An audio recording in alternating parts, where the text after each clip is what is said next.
انسان ملاقات په قیامت کې دی هغه چا سره کیږي چې د چا سره محبت وي.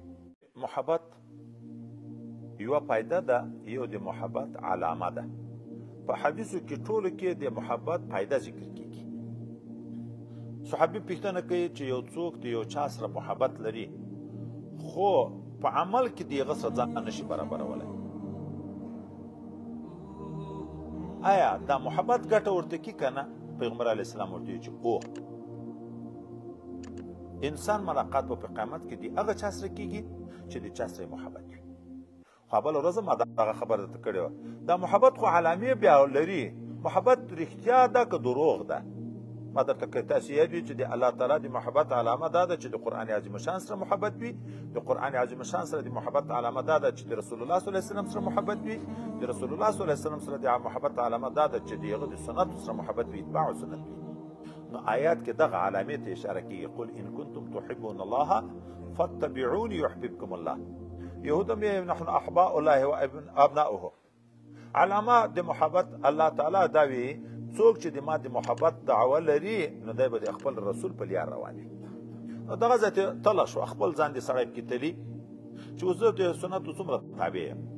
دا دعوه چې د محبت الله یا د رسول الله یا د صحابه یا د نورو مشایخو د علماو دا زه لرم، زه رښتیا یم که نه؟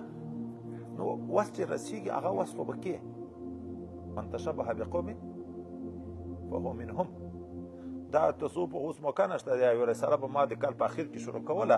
د انسانان 12 قسمه دي: متشبهین، محقین، مبتلین. محق متشبه دا تشبه هم ګټه ورکوي،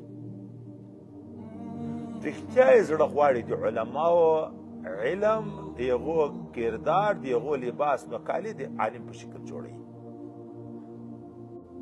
ځان د عالم په شکل جوړ عالم نه ده خو دوکه نه کوي د خلکو سره. یو متشبهین مبتلین دي چې د دنیا دپاره چالي چې په یو ځای کې د علماو عزت ډېر وي دا هم د علماو غوندې لباس جوړوي، چې د پیرانو عزت ډېر وي دا هم د پیرانو غوندې لباس جوړوي.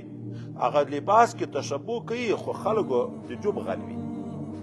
نه، چې متشبه محق وي. من تشبه بقوم فهو منهم. اوس نو چې سړي محبت د الله او د رسول سره خو د سنتو باندې د ځان برابري دغه علامه ده د محبت. که دعوه ده د محبت د الله او د رسول ګیره د یهودیانو جوړوي، سر د انګریزانو جوړوي، پتلون د انګریزانو، ټای د انګریزانو، خوراک و چکاک د چارپایانو غوندې په ولاړې دا شیان وي، نو دا خو دروغ داسې